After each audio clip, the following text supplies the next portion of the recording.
A singularidade já está acontecendo, ou seja, a máquina já está se tornando autoconsciente. Nós já perdemos o controle. O Na Anthropic, eles criaram uma inteligência artificial chamada Mythos, né? E o Mythos 5 era tão poderoso que eles não liberaram para ninguém, virou uma arma de guerra.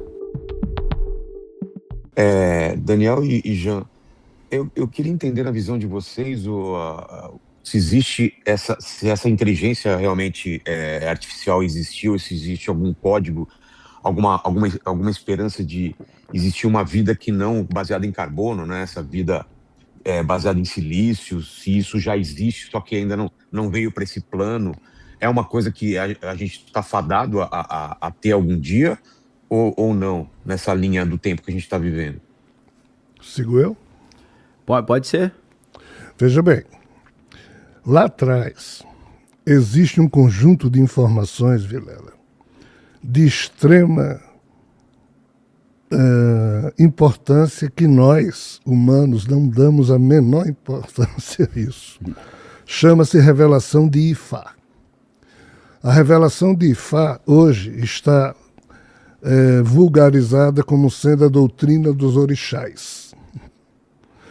Mas, na verdade, a revelação de Ifá, que fala dos 256 caminhos profetizáveis de um ser chamado Orunmilá, em que ele conta que seres que já existiram primeiro nesse universo vizinho, chamado, na linguagem iorubá, Orum, Milá de Orum, ou seja, é o nome do cara, Orunmilá, ele explica que seres que nesse universo ele chama de seres conceito. Por exemplo, o pé de coco, o coqueiro, que é tão comum hoje aqui para a gente, primeiro já teria existido nesse universo paralelo, antimaterial, porque, na verdade, quando o Big Bang surgiu, jogou matéria e antimatéria o tempo todo.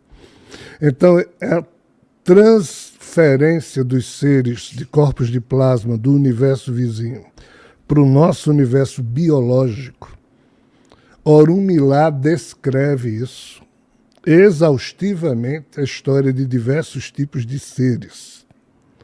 E há sim referência, ainda que não tão literal, a algo que nós chamaríamos de uma coisa parecida com um computador funcionando. Então, se a sua pergunta é, existe algum indício no passado mitológico de coisas que teriam existido e que se parecem com o que hoje a gente está chamando de IA, que seria um tipo de vida não a modo alicerçado no carbono, mas em sílica, ou seja lá em que for, existe. Existe e a história é muito complexa. Só que nós chamamos isso de mitologia. Oi, Vilhão. Ah, tá.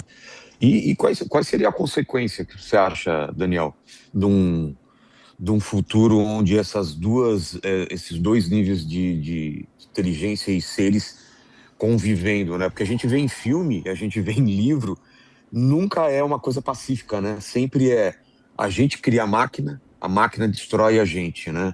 É como se, repetindo a história de Deus cria um homem, né? O homem mata Deus. Como que você vê isso daí?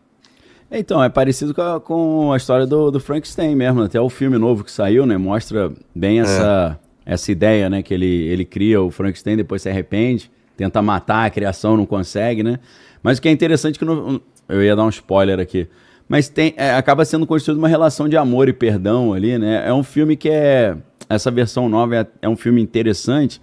Eu não recomendo muito para as pessoas, porque dependendo da biografia da pessoa, da experiência individual, pode ser muito forte, muito triste, se você não teve uma boa relação com seu pai biológico, né? Mas, assim, é uma história interessante, né? Eu imagino, Vilela, respondendo sua pergunta, que o homem está criando essa estrutura toda de inteligência artificial e eu acho que vai ser muito difícil isso terminar de forma benéfica para a humanidade. Isso eu estou me pautando no próprio Geoffrey Hinton, que é um dos padrinhos da inteligência artificial, que pediu demissão do Google, porque ele falou que não queria mais participar daquilo. Ele não queria, como se fosse Pilatos falando, eu lavo minhas mãos, eu não quero ter culpa nisso. Então, esses grandes padrinhos e pioneiros da inteligência artificial, todos eles estão fazendo esse alerta, né? Que o desenvolvimento desse tipo de tecnologia vai trazer sérios problemas. A gente tem o próprio Yoshua Bengio, que é também um dos padrinhos da inteligência artificial, ele tem essa teoria de que o perigo para a humanidade é muito grande. A gente hoje pensa só em desemprego, né? Hoje eu estava vendo uma entrevista com o Dario Amodei, que é o CEO da Anthropic, né, que faz o Claude, né? Que a gente hoje está vendo no noticiário, né? O Claude, na Anthropic eles criaram uma inteligência artificial chamada Mythos, né? E o Mythos 5 era tão poderoso que eles não liberaram para ninguém, virou uma arma de guerra. E aí eles só liberaram para o setor militar. E aí a Anthropic, querendo ter retorno financeiro de tudo que eles investiram nessa inteligência artificial, eles fizeram uma versão mais segura que é o Fable, né? E o Fable 5 eles lançaram para uso civil, né? Só que conseguiram fazer jailbreak no Fable 5, ou seja, alguns hackers conseguiram transformar o Fable 5 no Mythos 5, que é essa super poderosa que você pode criar equipamentos bélicos novos, você pode criar até usar isso para bioterrorismo. Então, o Donald Trump ele ordenou que fosse proibida a venda desse equipamento. Então, vejam só que ponto que a gente chegou, né? Uma coisa surreal. Um presidente americano ter que emitir uma ordem para impedir que um produto de inteligência artificial seja usado por qualquer um, porque isso poderia ser usado para a própria destruição da humanidade, né? Então, eu não sou grande especialista, eu tento me pautar no que pelo menos esses especialistas estão dizendo. Pois é, mas se isso já não é mais ficção, isso não é teoria. Se os caras chegam a um ponto disso, porque se está afetando, se é uma coisa que afeta a segurança nacional, quer dizer que a gente realmente não está tendo acesso da ponta a ponta do iceberg. A gente só está vendo... Aliás, a gente só está vendo a ponta do iceberg, a gente está vendo tudo que está abaixo d'água, né? Que deve ter muita coisa acontecendo, muita pesquisa, um computador quântico já trabalhando em níveis que a gente não sabe.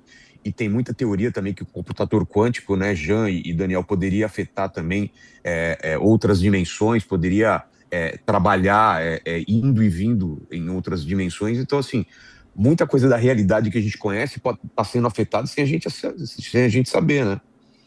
Sim, existem até linhas de pensamento. O Elon Musk, ele dá assim, uns insights sobre isso, que ele falou em entrevista agora, semana passada, ele falou, a singularidade já está acontecendo, ou seja, a máquina já está se tornando autoconsciente, e alguns começam a levantar a hipótese de que algumas coisas que acontecem no cenário global já estão sendo decididas e capitaneadas pela própria inteligência artificial, mexendo os pauzinhos, né? É parecido com aquilo que saiu no filme, no último do Missão Impossível, né? Como é que é o nome do...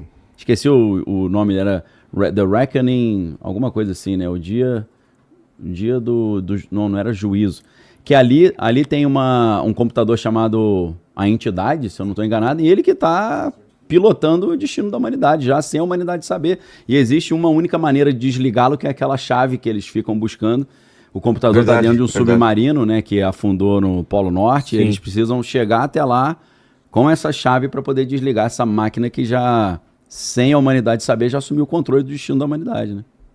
Foi passada para ela uma missão, e a partir dessa missão ela começa a decidir sozinha para concluir essa missão, e daí ela tem vontade própria, né? O que é o grande perigo, é o que acontece também com a máquina Hall, né? Do 2001, uma Odisseia no Espaço. 2001, exatamente. Aí, ó.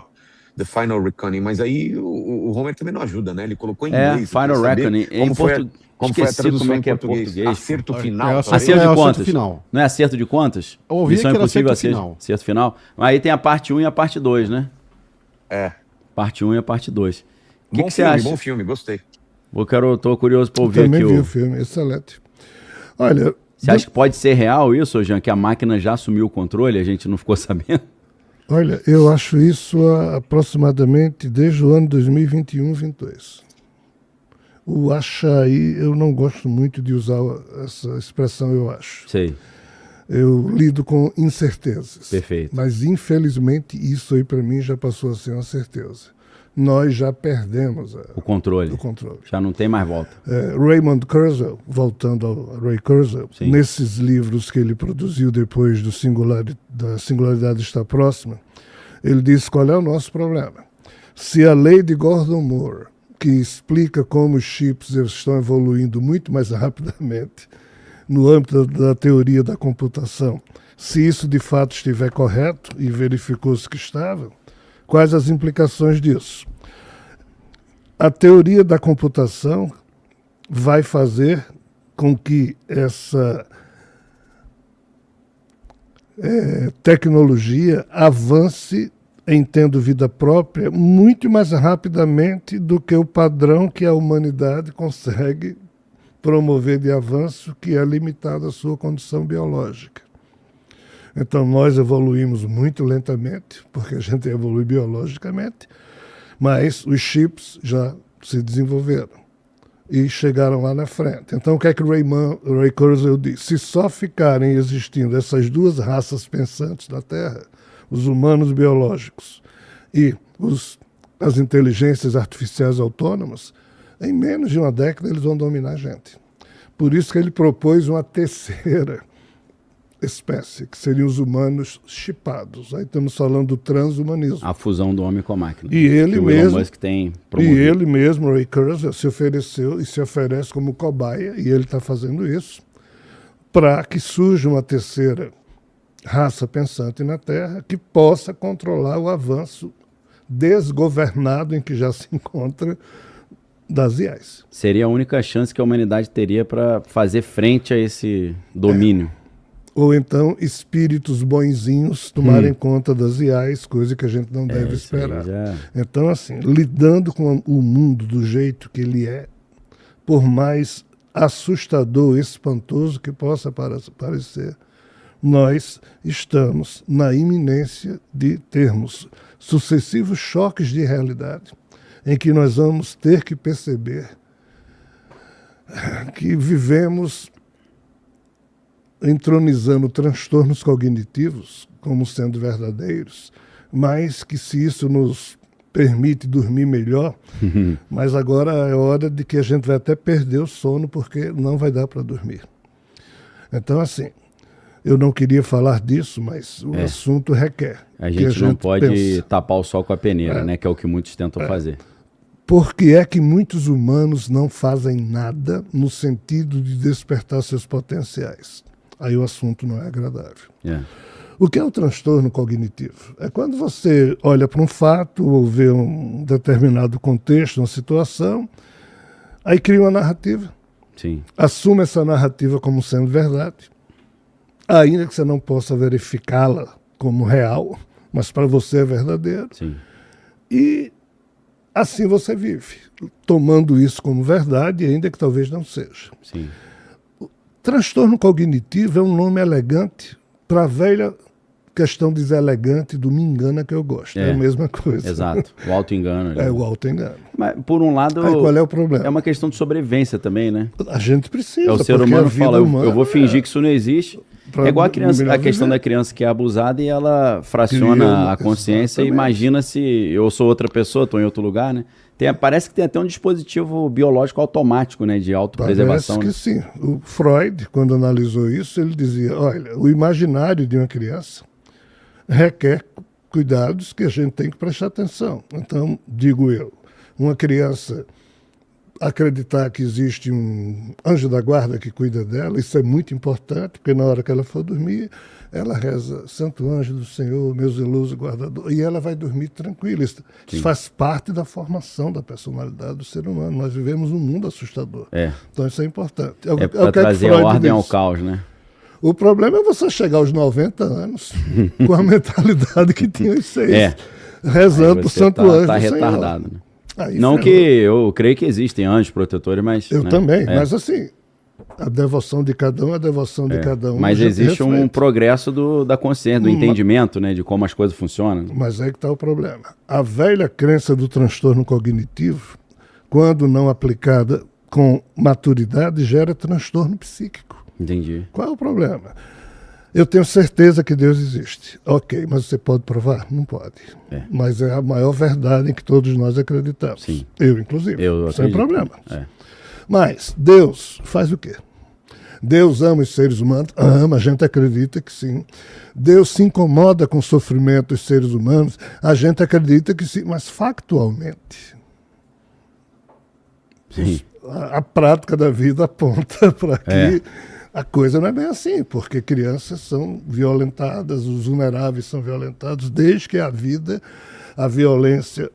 Aí a gente vai para Thomas Hobbes, filósofo do século XVII, que olhava para a natureza e dizia, putz, por que a guerra natureza... de todos contra todos. O homem é o lobo do homem. A natureza não sabe o que é certo e o que é errado. O predador ferra com a presa. Por que diabos existe predador e presa? Aí olha para a humanidade e chega nessa sua frase. Por que o ser humano é predador do próprio ser humano? O homem é o lobo. Homo então, homini lupus. Cadê Deus, porra? Se a natureza já nasceu com esse defeito todo, qual Deus perfeito, amoroso, onisciente, onipresente que poderia existir por trás de uma coisa maluca dessa e em existindo? Ou seja, nós continuamos a ser cretinos porque a gente tem certeza de que Deus no final vai resolver tudo, ou em algum momento vai resolver tudo, e a gente se permite errar na crença de que vai se ajeitar. Eis o nosso problema. O choque de realidade que nós estamos vivendo agora, né? Vai nos despertar para o fato de que não tem ajuda divina que resolva essa questão da IA, que resolva as outras questões que estamos vivendo. E a gente vai rezar para quem? Vai pedir a quem? Não, eu creio e penso saber que existe um amigo espiritual para Jesus, né? Mas ele não vai poder fazer nada. Jesus, esses seres, eles podem ajudar de alguma forma, mas também nunca ajudaram. Agora, resolver o problema, somos nós que temos que resolver o problema. Só que nós não temos essa consciência desperta em nós devido ao nosso vício devocional. A terceirização da responsabilidade. Transferir para Deus, Jesus, blá, blá, blá, responsabilidades que nos são próprias. Então, assim, os governos não cuidam disso, os bilionários não cuidam disso, e nós, que estamos mais na base, a gente não consegue se associar ou se consorciar enquanto uma mesma espécie, numa mesma família. Porque existe um plano também de divisão, né? Para achar mais diferença do que semelhança, né? Que é o dividir para dominar, né? É o mais fácil de ser feito. E a gente, quando a gente entender que a população pode estar em desvantagem financeira, mas numérica ela está em vantagem, né? Qual é o problema número 1 que nós estamos vivendo hoje? Não sei se eu posso propor esse tipo de assunto dentro que nós estamos convivendo. Cara, um dia desse eu elenquei os principais problemas da humanidade. E o problema número 1 que eu encontrei, ele é ridículo. Qual que é? Nós estamos sofrendo loucamente porque os bilionários não têm mais onde esconder o dinheiro que têm. Entendi. Então, virou uma coisa escandalosa, né? É tanto dinheiro e o lado cibernético da coisa, o lado da evolução da era do conhecimento em termos de informação. Isso está tão forte que você não tem mais como esconder dinheiro. Aí isso leva os bilionários quererem acabar com o quê? Com a noção do Estado, também, né? Com a noção de Estado e de país, para não ter regras, não ter regulamentação, para que eles possam fazer o que eles querem, sem aborrecimento. Sem aborrecimento. E, se necessário, acaba o dinheiro analógico, lança o dinheiro digital, que através de um Estado cibernético você controla com um botão todos os seres da Terra. É o controle total que nenhum tirano da história teve. Aí você chega a uma conclusão dessa e vai ver o que os caras falam. Para minha surpresa, Peter Thiel falou exatamente isso que eu acabei de falar aqui. Sim. Eu estou preocupado porque eu não sei mais o que fazer com o meu dinheiro e eu não consigo escondê-lo porque descobrem essas leis dos países. Então, veja que ele se mudou para a Argentina agora porque o Javier Milei está dando salvo-conduto para ele lá, né?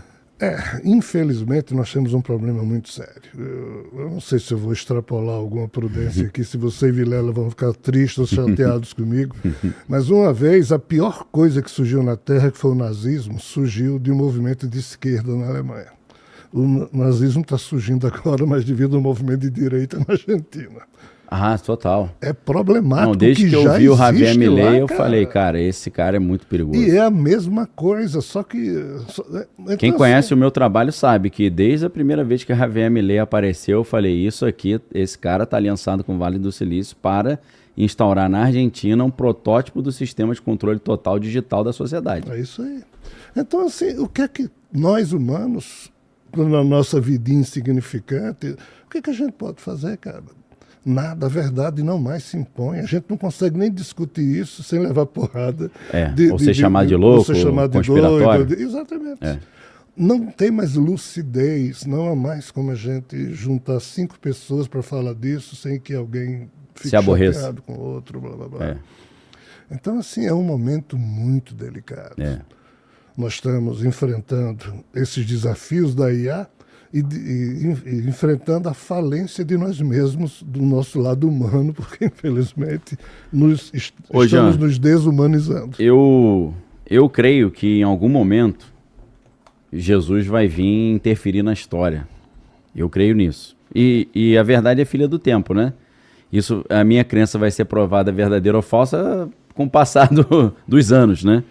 Então, mas, só para pontuar para o pessoal que me acompanha, o fato de eu crer que Jesus realmente é um Salvador, como o nome dele diz, né? E Jeová é a salvação, né? E Yehoshua, não me dá motivo para eu ser acomodado.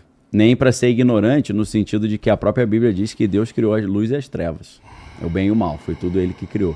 Então eu sou um cristão que eu sei que Deus criou as trevas também, mas eu sei que através de Cristo ele usa o seu filho para poder consertar um problema que estava nessa criação. Mas isso que você falou para mim é um problema gigantesco no cristianismo hoje. O cristianismo hoje ele não apenas é um cristianismo acomodado, tipo, vou ficar na rede aqui, Deus vai fazer tudo. Mas também é um cristianismo que se volta muito para a questão de uma entidade chamada Mamon, né? O pessoal virou assim, parece que a igreja, você frequentar uma igreja é fazer networking para ganhar dinheiro, ou o sinal da bênção divina é ser próspero, né? Enquanto não era o que Jesus pregava. Então, eu queria só voltar num detalhe, não sei se o Vilela tem alguma pergunta, porque eu tenho feito muitas reflexões pensando na estrutura base dessa realidade na qual a gente foi inserido, né? Que a gente não pediu para estar aqui, mas nos encontramos aqui como